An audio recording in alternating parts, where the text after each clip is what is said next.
Salve, salve, fã da velocidade! Seja muito bem-vindo, seja muito bem-vinda! Chegamos com mais um Pelas Pistas, o podcast mais veloz da internet brasileira. Chegamos com os assuntos de mais um grande prêmio de Fórmula 1, tivemos o grande prêmio do Japão, mais uma vitória de Max Verstappen, voltamos à programação normal da Fórmula 1, porém, muitas tretas tivemos lá em Suzuka, serão um dos principais assuntos do programa de hoje. Também falaremos sobre alterações em calendários da Stock Car e muitos outros assuntos da velocidade. Você segue acelerando comigo, eu sou o Thiago Alves, hoje com o Nelsinho Piquet. O Christian tá de férias, Nelsinho, mas você voltou aqui, tudo jóia? Fim de semana na Bélgica, acelerando? Tudo bem, cansado, consegui chegar aqui depois de umas 4 horas de trânsito. Tio Cris não tá aqui com a gente, né? O Cris tá de bicicleta. Achei que ele tava escalando o Everest. Quase, ele tá descendo o Everest de bike agora. Mas vamos ver, nosso primeiro programa, só nós, né? Exatamente. Então vamos lá, vamos 56 tentar... edições. Vamos tentar ver se a gente tem o suficiente pra falar aí sobre as tretas, mas aconteceu muita coisa no Japão, né? Bastante então acho coisa, que, hein? vamos lá, vamos por tópicos. Bora nessa então, lembrando pra você que nos acompanha aqui pelo vídeo, de se inscrever no nosso canal, deixar o like, compartilhar com o pessoal que curte velocidade. Também estamos no nosso Instagram, no @pelaspistas360, estamos no TikTok e também em todas as plataformas de áudio. Quem está nos acompanhando por vídeo, já deu pra ver uma belezura que tem aqui na nossa mesa de hoje. A gente vai falar disso no Momento Pit Stop daqui a pouquinho sobre essa miniatura. Lembrando que nessa semana, o Max Verstappen é aniversariante, dia 30 de setembro ele faz aniversário. O Max vai pra festa? Não. O meu calendário tá bem... Tá apertado. Tá bem apertado. Max vai completar 26 anos de idade no dia 30. Nossa, tá ficando velho, né? E o Mika Hakkinen, bicampeão, faz no dia 28, faz 55 anos. A idade do Chris. A idade do Chris. Tá. Mas Eles ali, correram juntos, né? são contemporâneos, ali, começaram juntos no kart junto com o Fangio ali, os dois. Galera, vamos lá falar da Fórmula 1, Grande Prêmio do Japão, vitória do Max Verstappen, com o Lando Norris em segundo e com o Oscar Piastri em terceiro. Quase que eu consegui cravar o bolão de novo ali. Faltou pouquinho, a gente fala do bolão também no programa de hoje. 48ª vitória, Nelsinho, do Max na Fórmula 1. E ele que prometeu que ia ganhar com 20 segundos de vantagem e quase conseguiu. Foram 19,3. Que domínio, hein? Voltou ao normal? Eu acho que o assunto não é nem a vitória dele, né?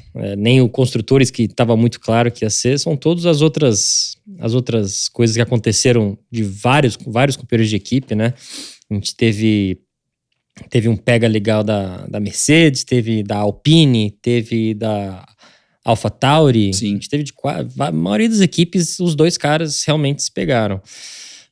Então não sei por onde você quer começar, mas... Só fez o registro do título da Red Bull, sexto título de construtores da Red Bull, que é um time jovem, um time que ainda não tem 20 anos na Fórmula 1 e já tá ali batendo na porta dos grandes campeões. Sexto título da Red Bull, são 16 da Ferrari, 9 da Williams, a Mercedes e a McLaren tem 8, a Lotus tem 7, é a próxima a ser alcançada pela Red Bull, e a Red Bull com 6 títulos, realmente um trabalho de um projeto que no começo, né, muita gente não estava levando a sério. Será que os caras vão querer fazer alguma coisa séria ou não? E no final... Isso mostra, assim, desde que a Red Bull entrou, eles não entraram para brincar e entraram com motivo só que querer vencer. Não era uma equação comercial, não era, sabe, o único sentido para eles era vencer. Então, eu acho que por um lado, eles têm essa vantagem que, assim, que tem muitas equipes que a conta tem que fechar no final do ano, né? Não pode dar negativo, porque, obviamente, você tem as montadoras, patrocinadores, enfim. Você pega a Williams, que era uma empresa privada, a própria McLaren, que foi durante muito tempo. Então, por mais que eles tinham patrocinadores grandes e tudo, né? A conta tem que fechar no final do ano.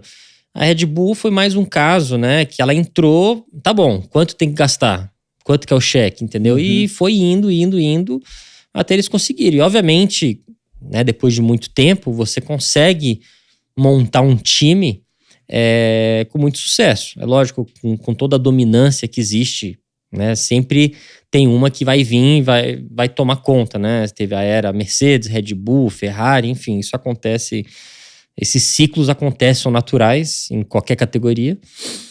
E agora tá na vez da Red Bull de novo, né? Eles realmente têm um pacote muito bom, tem pessoas muito boas e também o regulamento ajudou um pouco eles, né? O regulamento que a gente vê hoje em dia da Fórmula 1, que é muito diferente de 10, 20 anos atrás, ele tem um propósito de tentar frear ou tentar diminuir a velocidade das equipes dos ponteiros e tentar ajudar os de baixo. Então é uma coisa que tem começado uns 3, 4 anos atrás e a gente tem visto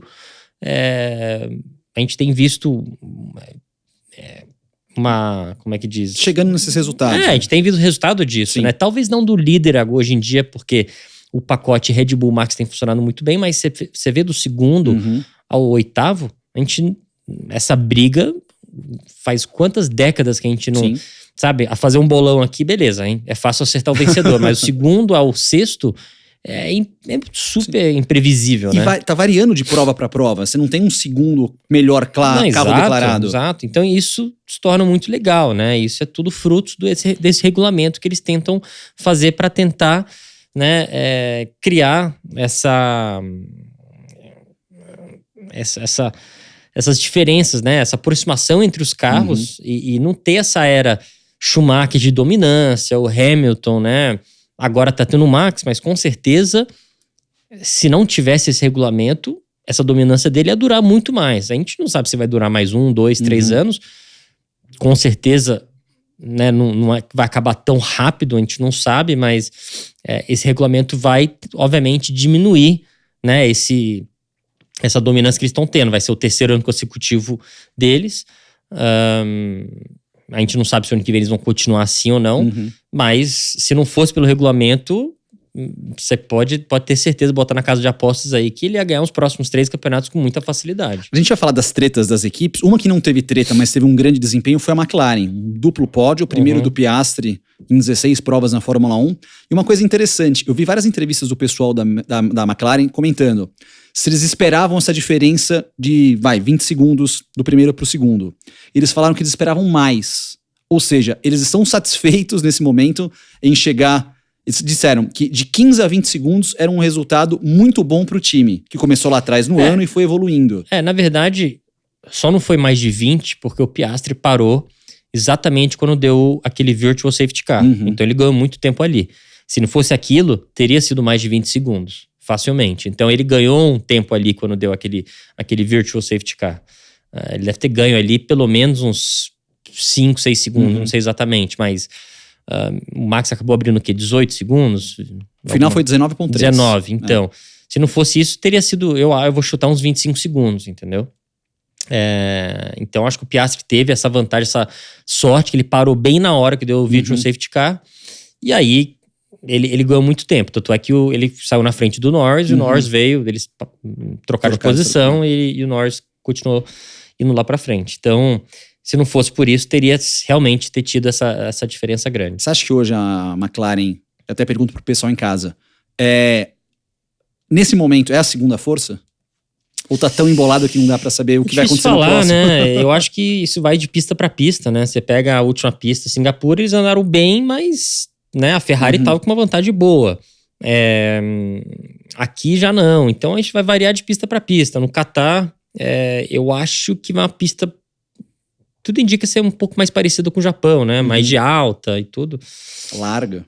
Então provavelmente eu acho que a Red Bull obviamente vai continuar dominando com o Max. E talvez eu apostaria, se tivesse que fazer o bolão agora, eu apostaria na McLaren de novo, por ser uma pista similar ao Japão. Boa! Faremos o bolão na próxima semana, mas a gente vai recapitular os resultados dessa semana daqui a pouquinho ao longo do programa. Bora falar de treta, que a gente gosta realmente de treta, de confusão. Vamos começar pelos primeiros, vai? Pela Red Bull. Pela Red Bull. Pérez, mais uma decepção, né? De novo. Realmente... Né? Aliás, que desastre a prova do Pérez, né? Tipo, pois bate, volta, punição, fica punição, de castigo, aí volta pra pagar a punição. Cara, eu achei que depois daquele comentário do Mark Helmut lá, eu achei que tinha... Psicologicamente, eu achei bom, deve ter tirado um peso nas costas dele, porque eles ficaram com tanto peso na consciência do que ele falou, da barbaridade que ele falou, bom, eles falaram tanta besteira que agora eles vão tirar um pouco das minhas costas, né? Cara, mas ele continua não performando, né? Não sei o que é, parece que ele tá... Não sei se a cabeça dele não tá funcionando, a gente falou sobre isso em alguns programas atrás, que, assim... Talentos todos ali tem muito, mas se você não tá com a cabeça no lugar, você vê um carro que um carro na mão do Max parece tá dominante, né? Não tem nem comparação com ninguém. Você bota na mão do Pérez, que, pô, é um piloto que já andou na frente do Max, já fez pódio, já ganhou corrida, já andou muito bem.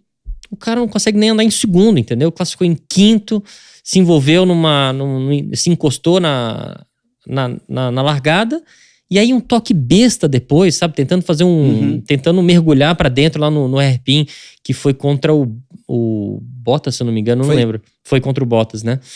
Cara, sabe? É uma coisa que não dá pra entender. Parece que ele se perdeu um pouco na cabeça, já teve né? uma semana passada em Singapura pra cima do Albon no final também. Verdade. Mas deu na lateral, né?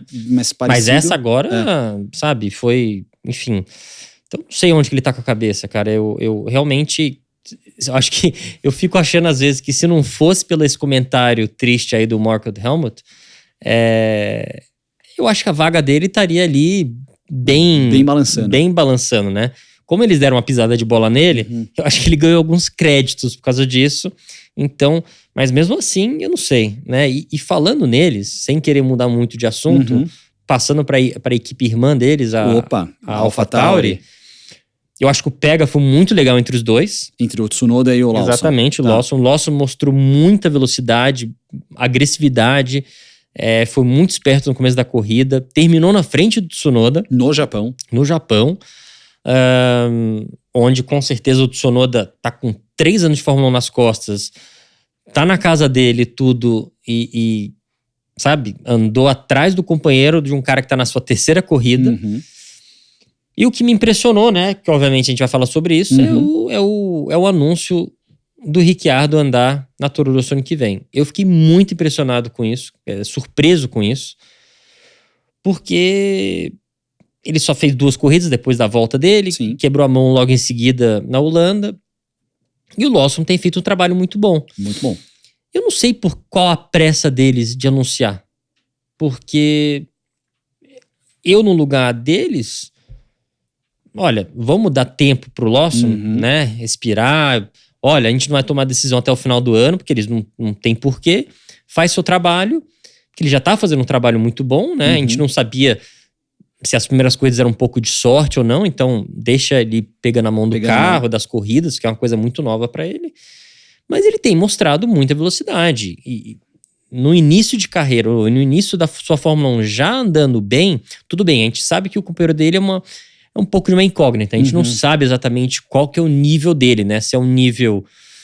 um nível Pérez pra cima, ou se é um nível... é difícil comparar, né? Por um momento. Mas ele chegou andando de igual para melhor. Então, eu não sei por que a Toro Rosso, com tanta ansiedade, já anunciaram o Ricciardo. Então, eu, no lugar dele, ficaria um pouco chateado, porque, pô, eu demonstrei, fiquei na frente, andei bem, não bati, não fiz nada. E uma coisa que chamou atenção foi o anúncio, porque todo mundo viu isso na sexta-feira, na quinta, na sexta ali, o anúncio no Instagram da Fórmula 1, né? Mas tava uma coisa muito doida, porque tava, primeiro, na foto, tava escrito AlphaTauri estende os contratos de Tsunoda e de Ricciardo. Aí na legenda embaixo tava assim, que eles serão os pilotos titulares. Depois eles postaram uma arte, a AlphaTauri postou uma arte colocando o Tsunoda, o Ricciardo e colocou o Leon Lawson como piloto reserva. Mas eu achei curioso o estende contrato. Será que a gente pode ter uma situação de 3 pilotos correndo ao mesmo tempo ano que vem, como já foi, por exemplo, no começo da Red Bull em 2005? Com toda certeza, né? Ou também alguma ligação com a Williams, né? Talvez a Williams tenha aceitado colocar o Lawson e não o Ricciardo. Eles falam, beleza, para dar chance pros dois, eu consigo colocar os dois para andar. A Williams... na vaga do... na vaga do Sargent. Do Sargent, né? Porque a gente vai entrar nesse assunto aí, porque o Sargent, pelo amor de Deus, coitado, eu tô com pena do cara. Eu sei que é o primeiro ano dele, tá sobre muita pressão. Só que, cara, é uma atrás da outra, né? É na largada, é na corrida, na classificação, sabe? Todo fim de semana. Todo final de semana. Claramente ele tá com muita pressão. Mas não tem como, independente dele ter patrocínio, independente dele ser americano, independente de qualquer coisa, não vai ter como manter ele. Eu ficaria muito surpreso né, se eles forem manter ele. Então, eu imaginaria que talvez eles tenham aceito o Lawson como segundo piloto lá, e não o Ricciardo, por exemplo. Então falaram, beleza, a gente pode dar uma chance pros dois aqui agora, né? Eu tô dando um chute, eu nem perguntei, vou até tentar, né, acho que eu vou tentar descobrir essa semana alguma coisa, eu devia ter falado com alguém ontem, mas e aí depois a gente posta alguma coisa no nosso Instagram do Pelas Pistas, mas...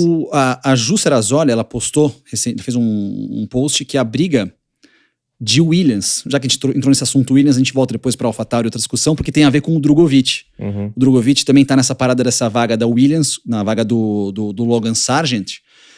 O Lawson, ele corre realmente muito por fora para essa vaga, assim, tipo, seria meio que um nome apenas não tão forte. A briga principal seria com o Vesti, caso o Vesti seja campeão da Fórmula 2, tem mais uma etapa, ele tá 25 pontos atrás do Theo Pourchaire, mas o Vesti teria um apoio, interesse da Mercedes em colocá-lo lá, porém, em termos financeiros, de acordo com a Juliana Serrazoli, o Drugo tem uma bolsa de patrocínio maior do que a do Vesti para essa vaga. Então, possivelmente, o favorito para essa vaga tende a ser um pouco o Drugovich. Mas o Lawson é um cara que, já mostrou que tá andando muito bem. Eu não sei, sabe? Eu acho que dependendo das corridas do Lawson, eu acho que a performance dele pode contar muito, entendeu? É lógico que a Williams precisa de patrocínio, precisa de dinheiro também dos pilotos, desse segundo piloto, essa segunda vaga. Porém, não sei, às vezes a Red Bull, do mesmo jeito que o Albon é um piloto Red Bull, né? Às vezes... Não é mais. Saiu. Enfim, eu não sei, eu achei muito estranho esse anúncio da AlphaTauri com o Ricciardo, sabe? Não sei se tem alguma coisa que vai sobrar pro Lawson aí, mas enfim, eu vou tentar descobrir, Boa. Se a gente não postar no Instagram, a gente fala na semana que vem. Show! Inclusive, você pode deixar o seu comentário no vídeo. O que você achou dessa confusão toda? Eu confesso que o estende o contrato me deu, sabe, uma brecha ali? Tipo de, tem alguma coisa. Lembrando que o contrato original do Ricardo na AlphaTauri era de piloto reserva. Que era o De Vries com o Tsunoda, que são os titulares, né? Mas uma coisa que você falou engraçada da Williams, estava vendo aqui, tem um campeonato mundial de gastos de carro, você viu? Vi. O Logan Sargent, ele é o líder dos que mais tá fazendo com que a Williams desembolse dinheiro por causa das batidas. Que mais gastou em batida. Que mais gastou em batida.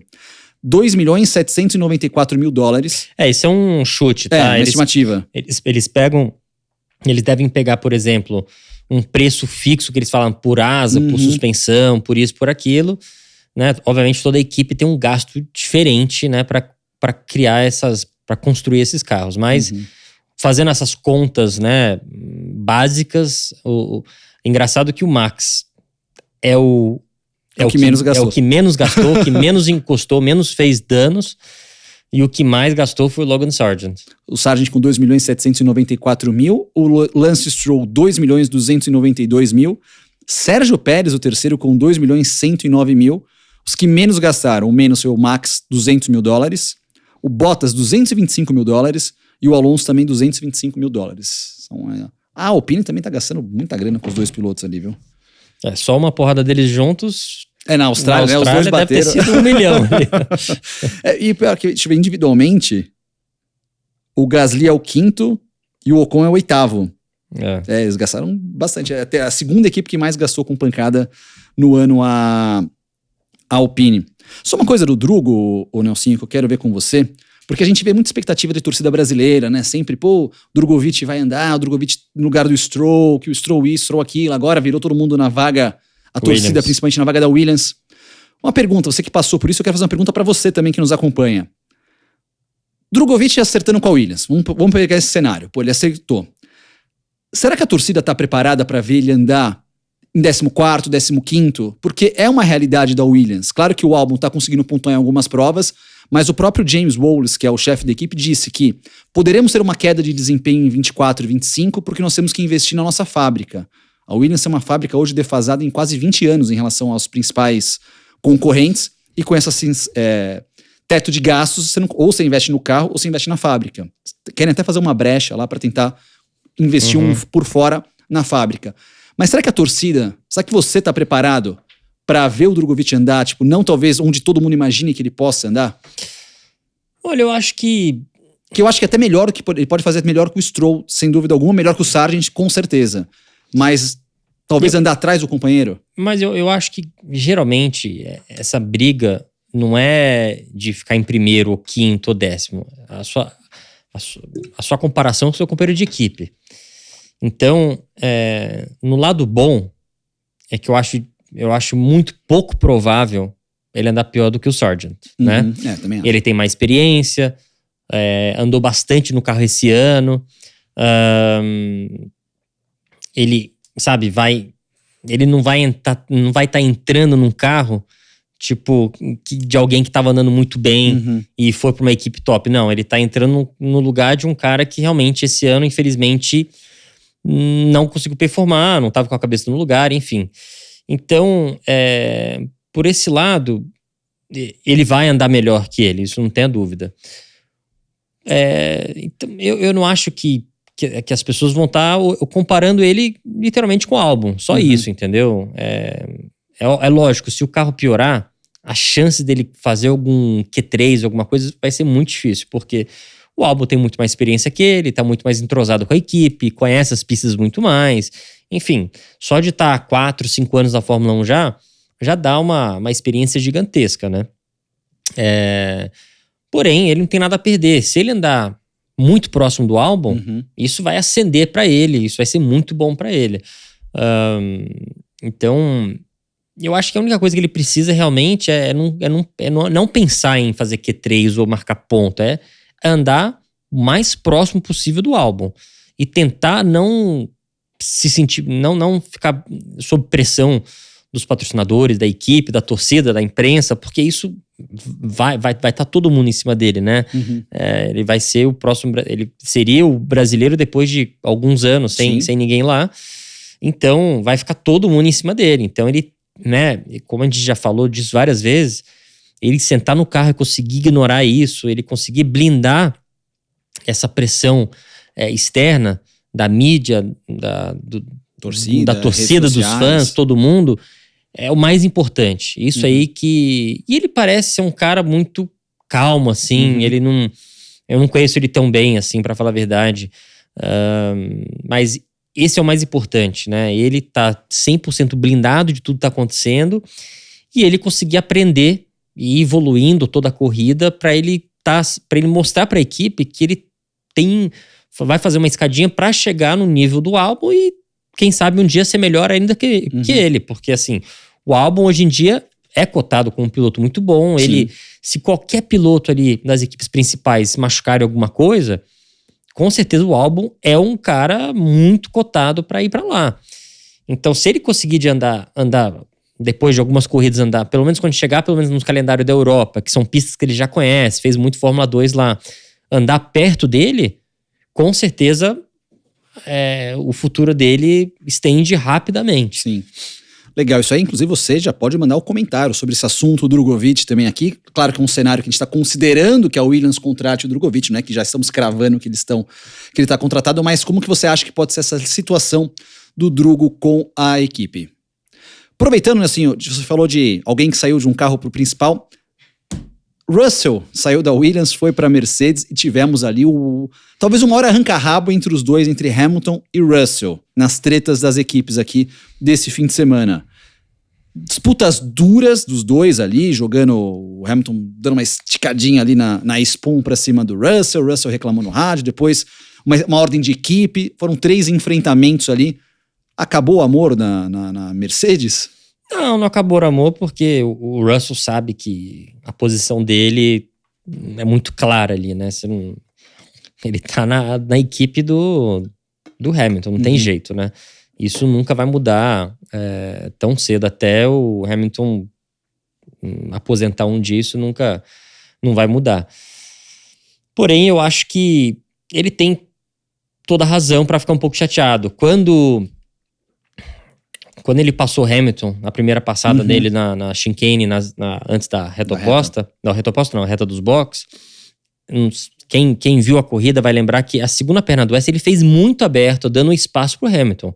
porque ele poderia ter fechado muito mais ali, mas ele deu um mega espaço pro Hamilton para ser o mais cauteloso possível para não acontecer nada. Até aí tudo bem. Aí o Hamilton ainda pegou o vácuo dele, passou ele de volta na reta. Beleza. E aí o Russell continuou um pouco mais rápido que ele, tentou passar ele e o Hamilton deu umas esparramadas nível que o Max fazia 3 anos atrás com o Hamilton, né? Que eu achei meio pesado. Mas beleza. Eu acho que depois dessa eu pensei, bom, talvez o Hamilton, peguei um pouco pesado e tal. Né? Segurar. Vamos segurar ou achar uma forma de pedir, entre aspas, desculpa pela essa esparramada. Quando, no final da corrida que eles pediram para trocar de posição, eu acho que o mínimo que o Hamilton ia fazer, pelo menos dar o DRS pro companheiro de equipe para dificultar para a Ferrari. E aí, quando ele passou, ele abriu na hora. O Russell teve que vir no rádio e falar, pô, pessoal, né, eu já tomei esparramada, vocês pediram para trocar e agora nem o DRS vão me dar, vou perder mais uma posição para a Ferrari? Então assim, eu acho que ele tem todo o direito de ficar chateado, entendeu? Eu entendo trocar de posição, porque o Hamilton estava mais rápido no final, a estratégia era um pouco diferente, mas poxa, eu acho que não custava nada. Aí o Hamilton ainda tentou no final tirar o pé, mas já era tarde. Já estava embutido ali o carro. Já estava embutido e tudo, não adiantava. Se ele tivesse tirado o pé logo na hora que ele passou, beleza, vou tirar o pé, mas vamos já ficar alinhado que eu vou dar o DRS só pra ele, não pra vir pra cima, pra gente perder mais tempo, né? Mas pra segurar a Ferrari. Então acho que isso aí que foi um pouco, que eles perderam uma posição ali, perderam pontos pela Ferrari. Eu acho que, eu não tô falando que seria simples segurar a Ferrari, porque eles estavam muito mais rápido. Porém, podia ter dificultado um pouquinho mais pro Sainz passar ele. Então, eu acho que o Russell, com toda razão, vai falar nesse sentido, né? Vai falar, olha, pessoal, eu não tô reclamando aqui que eu sou o piloto número 2 ou 1, ou que eu tava mais rápido ou não. A estratégia do Hamilton foi melhor, ele tava mais rápido no final. Porém, vocês podiam ter, né, já pensado nisso, beleza, eu vou deixar ele passar, ele me dá DRS, vamos tentar dificultar para ganhar mais pontos, né, como equipe. No final do ano, se eles terminarem na frente de uma equipe e ganhar uma posição, isso são milhões de euros de diferença, né, na premiação que eles recebem da categoria. Então,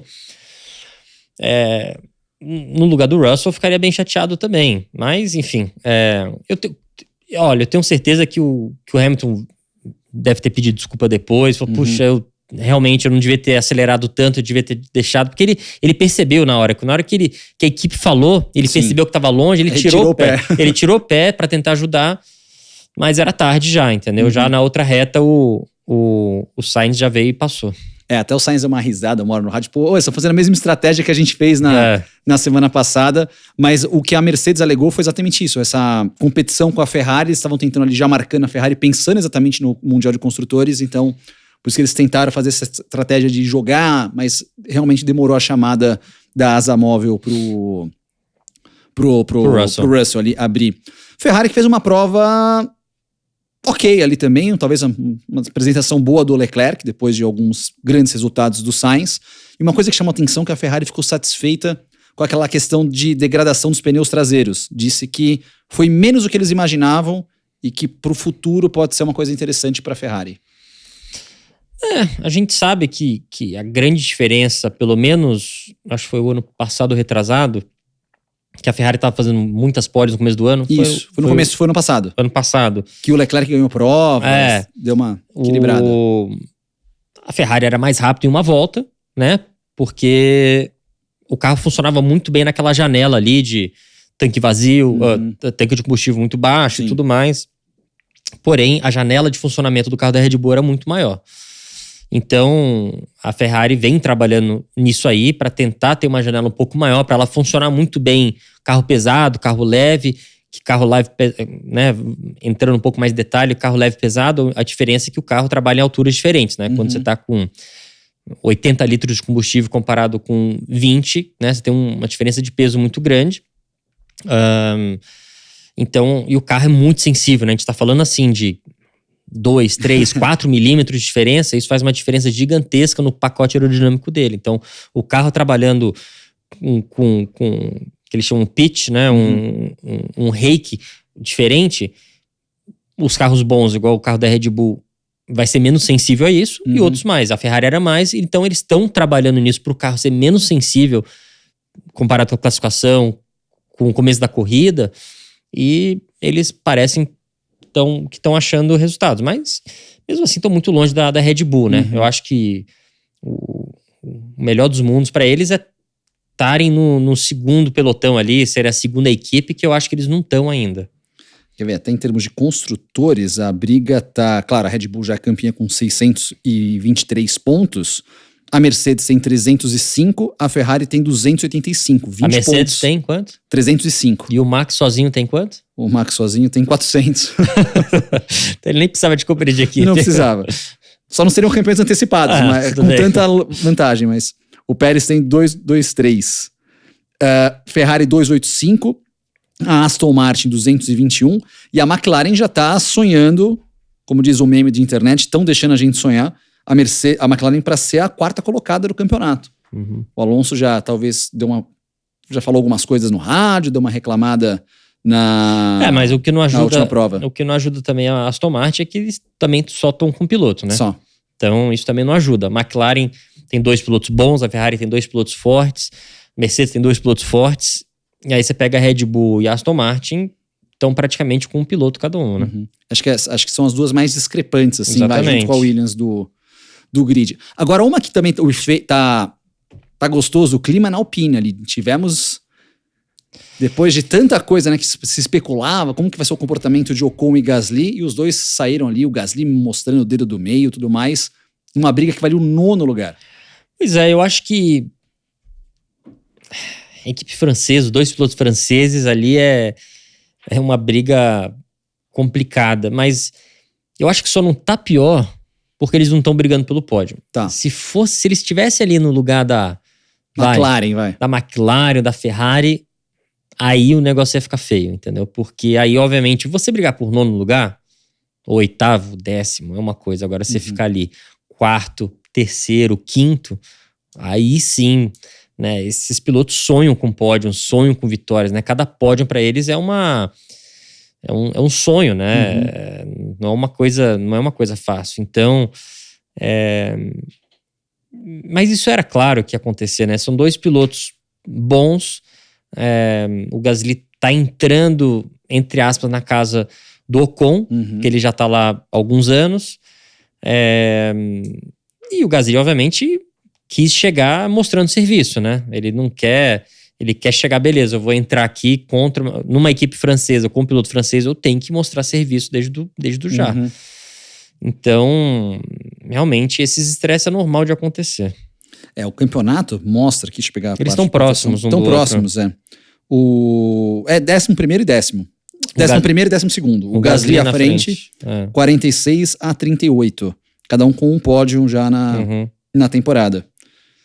Mas essa treta de Alpine é muito doida, né? Os caras... É uma equipe que também tem toda vez... Não, mas daqui a 5 anos a gente tá brigando. Daqui a 5 anos a gente tá brigando. Daqui a 5 anos a gente tá brigando. E os 5 anos nunca chegam. Olha só. É a equipe que eu andei, né? Eu acho que... Obviamente passaram assim muitos anos. Mudou muito de gerenciamento e tudo lá. Mas ali... Pelo menos na época que eu tava... Né, eles tiveram... Até 2006... Quando era a Michelin, eles ganharam com o Alonso. E aí depois o Alonso foi pra McLaren. E aí virou tudo Bridgestone, em 2007. E eles foram de ganhar um campeonato pra andar no meio do pelotão pra trás, né? Eu acho que salvou eles mesmo em 2005, 2006 foram 2 coisas. Foi o Alonso e foi a Michelin, né? Porque o pneu era muito bom. Quem vai lembrar da temporada de 2005 e 2006, tinham pouquíssimas equipes usando Michelin. Eu acho que no final era só a McLaren, a Renault e, na época, Jordan, ou sei lá, nem lembro se era a Minardi hoje em dia que naquela época. Não, Minardi era Bridgestone. Tá. Tanto mas que aquela prova de 6 carros, sim, era as 2 Ferraris, as 2 Jordans e as 2 Minardis. Mas era alguma equipe pequena, entendeu? Então, eram pouquíssimas equipes de Michelin, a maioria estava de Bridgestone. E aí o pneu era feito para aquele carro praticamente, entendeu? O carro era feito. E aí quando foi todo mundo pro mesmo pneu Bridgestone, Eles caíram muito de performance. E naquela equipe tinha muito briga de ego lá dentro da equipe. Cada um olhando pro próprio umbigo e não tinha uma pessoa olhando em cima da equipe, realmente olhando pro bem-estar da equipe inteira. Não o bem-estar, mas pro resultado total. Era tipo uma empresa que parecia que tava todo mundo tentando tirar o dele da reta. Entendeu? Não. Eu fiz meu trabalho, aquilo lá não é culpa minha, aquilo não é culpa minha. Sabe, numa equipe tão grande, quando a gente tá falando de construir um carro desse, né? Você tem 500 a 1.000 pessoas dentro da equipe, de fazer absolutamente tudo do câmbio, motor, aerodinâmica. Você tem que ter uma sincronização muito boa. E coisas erradas vão acontecer, né? Você pega a própria McLaren, onde ela começou o ano, para onde ela veio. Para mim, isso mostra que a equipe tá muito bem sincronizada e tem um chefe muito bom, conseguindo unir a equipe, independente do resultado ruim ou não, vão trabalhar. E a Alpine, a gente viu esse ano, algumas semanas atrás, várias pessoas sendo demitidas, que algumas delas eram da minha época, e eram caras que realmente eram preocupados com o próprio umbigo, entendeu? Não estavam preocupados com a equipe, estavam preocupados, eu vou tirar o meu da reta porque não foi culpa minha. Tá aqui o meu trabalho e pronto, acabou, entendeu? Não era, vendo onde está o problema e tentando ir ajudar e qual que é o departamento e quais são as pessoas e todo mundo se unir e trabalhar junto, entendeu? E isso acontece muito na Fórmula 1 porque você tem muito salário de diretores, de chefes de engenharia, que são salários altos, pessoas que ganham, engenheiros que ganham, 500 mil a 2 milhões de euros por ano, que são salários altos. Mas os caras estão preocupados em ter carreira para os próximos 20 anos, entendeu? Porque, obviamente, como engenheiro ou trabalhando no escritório, você não tem limite de idade, né? Então, eu sentia muito isso lá. E eu acho que é por isso que aquela equipe nunca mais foi para frente, porque você tinha esse problema de ego dentro da equipe, e na minha opinião, é isso que falta, né? Não adianta você ter pessoas só boas, né? Com certeza você tem pessoas boas trabalhando lá. Só que se não trabalhar todos os departamentos juntos, ter um chefe pegando o problema e não apontando o dedo, mas você conseguindo enxergar onde está o problema e ajudar e todo mundo se unir. Cara, é um carro muito complexo, né? Você está trabalhando, são os melhores engenheiros do mundo trabalhando numa categoria dessa. A gente está falando aí de 10 equipes, vamos botar em média aí de 500 pessoas por equipe, tem equipe que tem mais, outras tem menos, vamos botar uma média de 500. São 5 mil mentes brilhantes, profissionais muito bons. Então, tudo bem, não são todos engenheiros, mas hoje em dia a grande parte dos funcionários dessas equipes são engenheiros, né? Diferente da época do meu pai, que a maioria era mecânico e alguns engenheiros, né? Gordon Moore, enfim. Hoje em dia não. Hoje em dia essa maioria, você pega, tem departamentos com 100 pessoas, todo mundo no computador, né? E departamento de aerodinâmica. Depois de cada área do carro, você tem pessoas muito específicas para cada coisa. Então, se você não consegue botar tudo isso para trabalhar muito bem juntos, você não consegue ter uma equipe de sucesso. Então, eu acho que isso que falta muito lá, né? E eu acho que se não tiver uma mudança muito grande de gerenciamento, eles vão continuar mais 10 anos do mesmo jeito. Que eles estão há 15 anos, assim, penando, trocando tudo, né? Trocando sempre de donos, estão vendendo, passaram por vários grupos de investidores e nunca chegou no resultado. Mas é porque falta alguém lá dentro, na minha opinião, para realmente abraçar e botar todo mundo para trabalhar junto e tirar o ego e a culpa de quem que é e realmente trabalhar como uma família, que eu acho que a equipe tem que ser assim. Isso falou uma coisa muito interessante, né? Dessas pessoas, esse equilíbrio da categoria. Eu acho, quero saber de você e também do pessoal em casa, a gente tá na era, por incrível que pareça, claro que a gente tá vendo um piloto dominar um campeonato como vimos poucas vezes na história. Mas você não acha que essa é a época mais equilibrada da Fórmula 1? Com certeza. Porque você pega, por exemplo, na época do teu pai, às vezes do primeiro pro segundo, a diferença era de 1,5 segundos no quali. Sim. E hoje a gente tem do primeiro pro último 1,5 segundos no quali, quase. Não, com certeza. Eu acho que por isso a gente estava falando, né? O regulamento está ficando cada vez mais restrito e não só isso, né?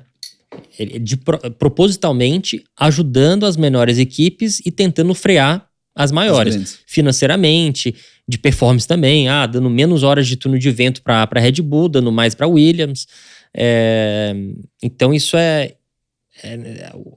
comercialmente eles precisam disso, porque se tiver dominância, eles já perceberam que a audiência cai.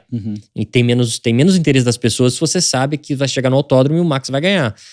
Então, você pega a NASCAR, por exemplo, né? NASCAR teve uma febre durante muitos anos, porque a gente chegava na pista e você não sabia quem... Até hoje em dia você não sabe quem vai ganhar, né? Você tem 10, 15 pessoas que podem vencer corridas. Então isso que se torna a categoria interessante. Então a Fórmula 1 quer isso, né? Os americanos sabem como fazer um show e eles perceberam, bom, a gente não quer ninguém dominando, vamos fazer de alguma forma que a gente possa ver vários vencedores durante o ano e não só um. Mas com certeza é uma época muito mais dominante. Estava vendo o documentário do Bernie, né, o Lucky, né, e vendo alguns episódios lá, tiveram anos, de um ano pro outro, na época que chama do... que eles tinham as saias, que era o efeito solo.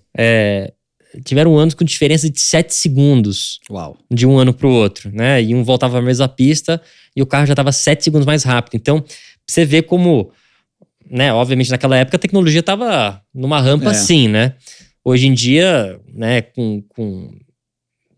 Todo mundo tá chegando no limite, né? Enfim, tem muita limitação de aerodinâmica do carro e tudo mais. Obviamente, se você liberasse muita coisa do carro, o carro facilmente poderia estar 5 segundos mais rápido. Mas aí tem a questão de segurança, o piloto mesmo não consegue, chega um ponto da força G do carro que o cara não vai dar conta mais de pilotar, né?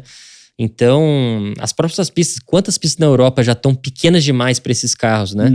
Então, realmente, as montadoras querem, né, e até pauta comercial, o jornalístico tem que ter sempre uma evolução, uma melhora, né? Todo ano tem que ficar mais rápido, tem que ter tecnologia.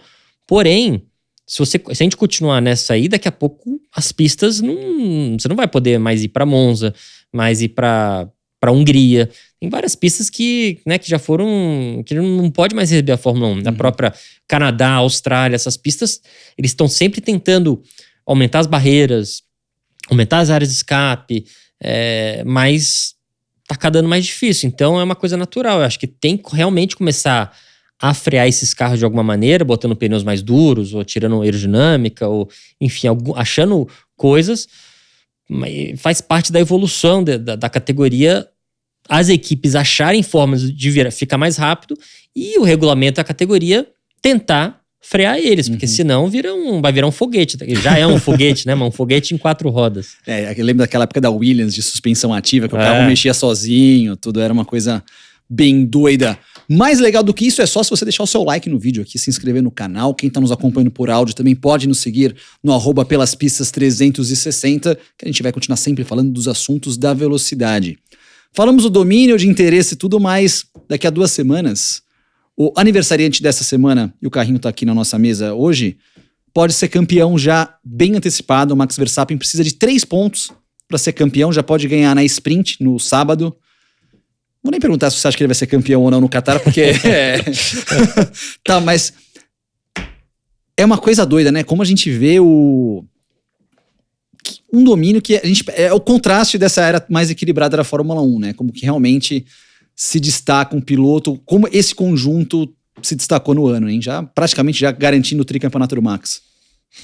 Olha, do jeito que começou o ano, não tinha muita dúvida que ia ficar assim.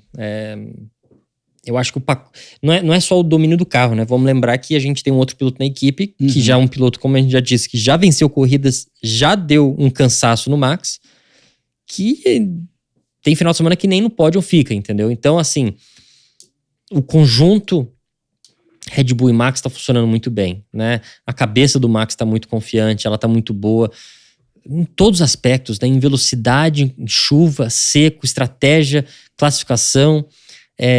Até agora que a gente citou a lista de batidas, quem gastou, ele é o cara que menos deu prejuízo para a equipe, sabe? Não é um cara rápido que fica batendo, não. Ele é rápido, não erra, tá sempre na frente, confiante.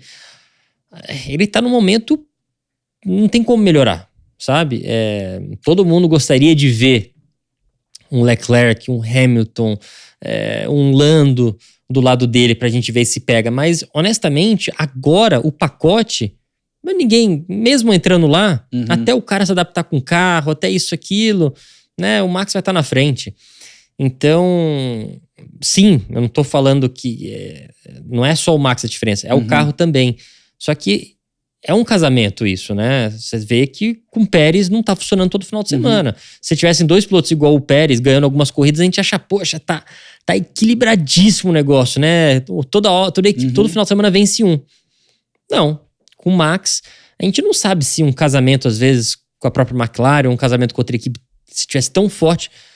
Lógico, eu acho que o Max não tem 3, 4 décimos acima do Lando, nem esses caras. Mas eu acho que o casamento Max-Red Bull talvez seja mais unido e mais eficiente ainda do que, por exemplo, talvez o da McLaren, o da Mercedes, o da Ferrari. Mais que, por exemplo, Ferrari Schumacher ou Mercedes Não, Hamilton. não, tô falando dos atuais. Ah, dos atuais. Dos atuais, né? Mas e na história, você acha que... A história é difícil de falar, porque você pega a época Schumacher, eu acho que ele tinha uma vantagem maior de carro.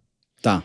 Pelo regulamento, que era aquela época. Podia testar toda hora. Toda hora, dominância, não tinha limite de orçamento, né? Tinha a Marlboro patrocinando eles, que eram a Philip Morris, que era um orçamento praticamente, não tinha teto de gasto. E quando você domina com esse tipo de resultado, com esse tipo de regulamento, fica muito fácil você ficar na frente, porque você começa a vencer no ano, você já começa a desenvolver o carro do ano que vem. Quando os outros caras começaram a desenvolver o carro do ano que vem, você já tá 1 segundo na frente. Então vira um efeito que você não consegue tirar só quando muda o regulamento drasticamente, que às vezes você conseguia mexer um pouco, que foi o que aconteceu, né, na última era Mercedes, foi quando mudou um pouco o regulamento que a Red Bull conseguiu dar esse salto, né? Sim. E também por causa da mudança do regulamento. Então, eu acho que a dominância Schumacher e até a própria, talvez, do Hamilton, da Mercedes, eu acho que... Porque você via muito mais primeiro e segundo deles, né, no caso, Schumacher e Rubinho, ou o Hamilton e o Rosberg, você viu muito mais as dominâncias 1 e 2 nos resultados de corrida do que você vê hoje em dia, né? Lógico, talvez tenha um pouco disso mérito do piloto, né? Você pega o Rubinho, o próprio... O Bottas e o Rosberg também. O Rosberg foi campeão. O Rosberg e o Rubinho, vamos usar eles como exemplo, eles fizeram um trabalho muito melhor do que o Pérez está fazendo, né? Então, o Rosberg até ganhou um campeonato em cima do piloto, entre aspas, principal, que era o Hamilton. Então, enfim, por mais que ele esteja dominando, eu acho que o relacionamento dele com a equipe, eu acho que funcionou muito bem. Mas eu gostaria, sim, de ver um piloto mais competitivo do lado dele. Vou até jogar bomba pra você aí. Quem você gostaria de que fosse esse piloto competitivo? Coloque nos comentários do nosso vídeo ali. Quem poderia ser alguém pra encarar de mano a mano ali o Max na Red Bull? Eu acho que o Norris seria um bom nome. Eu acho também. Eu acho, como um outro nome bem fora, assim, boa. como tá... A gente tá olhando muito pra um e não tá olhando pro outro. Não, mas seria legal botar o Alonso ali. Mas o Alonso tá pra aposentar, ele não vai querer bater de frente. Será? Cara, independente. Se fosse o Alonso 10 anos atrás, 15 anos atrás... Ele ia querer engolir o Max. Beleza. Mas ele sabe que ele só quer tá andando bem, tá andando na frente, disputar, fazer uns pódios, beliscar uma vitória ou outra, se der algum problema com a estratégia do Max. Mas eu gostaria de ver o Alonso ali, ia ser legal. Seria. Seria legal demais. O que é legal agora é que a gente vai fazer o nosso momento Pit Stop. Momento Pit Stop de hoje, vamos falar dessa belezura que tá aqui do nosso lado, essa miniatura, não tão mini quanto eu tô acostumado, assim, ó. Da onde que veio esse carro aqui da Red Bull, que é a do Max, você tá vendo aqui, ó, vencedor de Abu Dhabi 2021, carro campeão mundial. Da onde que veio essa lindeza aqui? Cara, pra quem não sabe, eu coleciono carrinhos há muito tempo, desde a época que eu fui pra Fórmula 3. Não, eu já colecionava antes, mas eu comecei a crescer minha coleção rápida quando eu mudei pra Inglaterra, correr de Fórmula 3. Tá. Que a gente ia pras corridas e né, pela Inglaterra inteira e tinha aquelas várias barracas com carrinho 1.43, 1.18, todos os tamanhos. Então eu colecionava de tudo, dos caminhões de Fórmula 1 aos carros de Fórmula 1, tudo que você imaginava. E aí, enfim, eu falei pro Max que eu queria um carrinho grande, tamanho 1.8, para colocar junto com o capacete dele no meu escritório. E aí ele falou que 1.8 ia demorar tanto tempo para chegar, isso aqui. Ele falou que tinha esse é o tamanho 1.12. Tá. Ele falou que esse tamanho era mais fácil conseguir. E aí eu trouxe comigo da Europa, agora que eu acabei de voltar de Spa. Eu trouxe ela comigo. Graças a Deus ela não quebrou na mala, né? Eu tive que colocar na mala. Até estourou uma garrafa de vinho. Ô, louco! Do lado dela, mas não aconteceu. Ela tem uma caixa de acrílico, tá, né? Mas sujou a caixa de acrílico inteira de vinho, mas não entrou nada no carro. A gente vai colocar uma foto depois, uns ângulos no nosso Instagram, no @pelaspistas360, porque ela é realmente demais. Você se lembra qual foi a sua primeira miniatura? Vixe. Não, as do meu pai. Porque eu sempre, né, quando eu tinha, até os 10 anos, você não achava miniatura tão fácil assim, né? Não era uma coisa, era um mundo muito menor, assim. E aí minha mãe sempre colecionava e eu sempre tinha os do meu pai. E aí, realmente eu fui colecionando, eu não lembro qual foi a primeira, mas com certeza as do meu pai. E aí o tempo foi passando, quando eu fui pra Inglaterra, aí eu comecei a colecionar todas, de carro de GT3, a safety car, a caminhão, tudo que você imaginar. Eu até me desfiz de muitas recentemente, porque não tinha por que guardar tantas. E eu tinha uma caixa que deviam ter uns, eu vou chutar uns 250 ou 300, 1.43. Tá. E aí acabei... 1.43 é mais ou menos essa aqui? Não, essa é 1.18. 1.18, tá. Só pro pessoal ver, bota 1.18 aqui do lado, pra eles verem. Isso aqui é 1.18, isso aqui é 1.12, e aí tem 1.8, que é... Acho que aquela que o Christian trouxe de Indy. Aquela é 1.12. 1.12 também? Mais ou menos, 1.8 seria quase o tamanho dessa mesa aqui. Eu acho que aquela do Christian era 1.8. É? E isso aqui é 1.24, pra você ter ideia. Olha aí. 1.24, 1.18 e 1.12. Aquelas lá é 1.24 também. Então, e aí eu até tenho a fábrica aqui no Brasil também, mas a gente foca mais nos carros da Stock e da Porsche. Tá. São nossos clientes. E aí, ali eu tento fazer o acervo meu inteiro, todos os carros que eu andei, desde da Fórmula 3 até todos os carros da Stock diferentes que eu corro, da Porsche eu guardo. E aí, todos os pilotos da Porsche também pedem para fazer os carros deles, então a gente faz para eles. É mais para os pilotos e equipes da Stock, né? Porque com certeza o pessoal no chat vai perguntar nos comentários, como que eu posso comprar? A gente faz para todo mundo, só que é um valor meio alto e tem um pedido mínimo também. Então, geralmente, esses pilotos pedem para poder dar para amigos, patrocinadores, enfim, dá para quem eles quiserem, né? Muitos deles têm acordos comerciais, então dá um carrinho de 100% personalizado como o seu, é impossível de fazer. Só a gente que faz. Não, é bacana. E realmente, coleção de miniatura é legal. Com certeza, quero saber se você tem uma coleção de miniaturas. Pode colocar nos nossos comentários. Eu tenho algumas. E uma coisa que eu comecei a fazer eu comecei com os da NASCAR e tô começando a fazer com os da Indy, que eu tô narrando agora. Eu tenho a miniatura dos campeões. Legal. Então, todos os campeões de 2009... da NASCAR até 2021, eu preciso do de 21, na verdade, que eu não tenho ainda o Larson. E, no Larson não, o Larson. Me fala qual que você precisa, já peço pra minha irmã trazer quando ela vier. Boa, eu quero o do Larson, o 2021. E eu já comprei o do Will Power, da Indy do ano passado, eu preciso pegar o do Palou desse ano da Indy aqui. É muito legal, cara. É que eu não paro, eu não tive muito tempo, mas no escritório eu tenho alguns lugares, mas na minha casa eu quero fazer uma garagem, eu sigo no Instagram várias pessoas que têm uma garagem com uma área das miniaturas, e quando eu parar e tiver tempo eu quero fazer isso também, botar todas as miniaturas lá, com os capacetes, tudo, porque minhas coisas ficam tudo espalhadas, né? Tem pouca coisa aqui no Pelas Pistas, mas tem no escritório, tem em casa, tem em Brasília, tem nos Estados Unidos. Eu gostaria muito de juntar tudo um dia que daria para fazer uma garagem bem bacana. Espetacular. Esse foi o nosso Momento Pit Stop. Lembrando que a rede Pit Stop é a maior rede de autopeças do Brasil, com mais de 2.200 pontos de vendas espalhados por todo o país. Depois do momento pit stop, fã da velocidade, seguinte, hein? Olha só, nessa semana nós vamos no Ticaracatica Cast, lá com o Bola e com o Carioca. Nós vamos na quarta-feira, a partir das 2h da tarde. Então você já pode deixar no chat lá da galera Amanhã, do Ticaracatista. Amanhã estaremos lá às 2h da tarde. Eu, o Nelson e o Christian estaremos lá. Se o Christian chegar de bicicleta, pra variar, ele tá atrasado, né? Tá atrasado, mas dessa vez você viu ele descendo as montanhas Eu acho que ele não quer mais voltar pra cá, né? Será? Ele tá louco pra se machucar, quebrar uma perna, um braço. Lembra, 2 semanas atrás ele bateu com o galho na cabeça? Ou ele não quer mais ficar em casa, ele quer achar uma desculpa pra ficar algum ambulatório um tempo, assim, pra ficar de férias.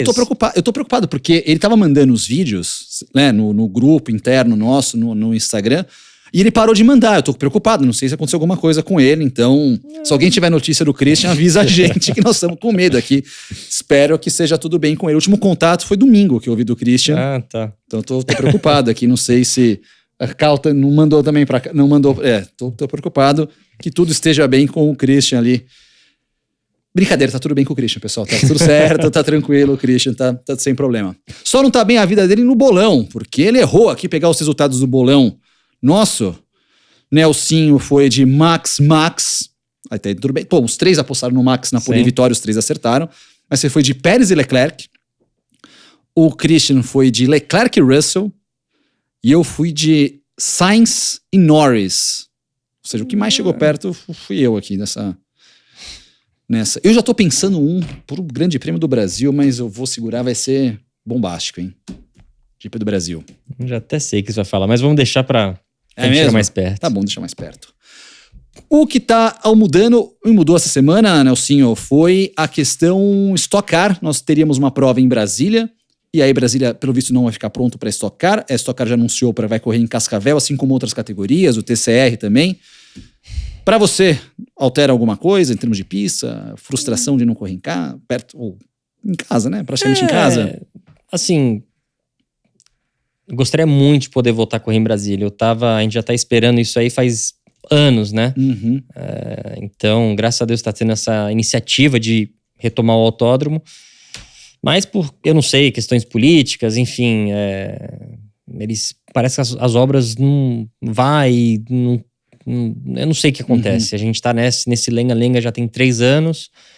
Parece que tinha engrenado esse ano, mas por algum motivo não vão conseguir deixar ficar pronto.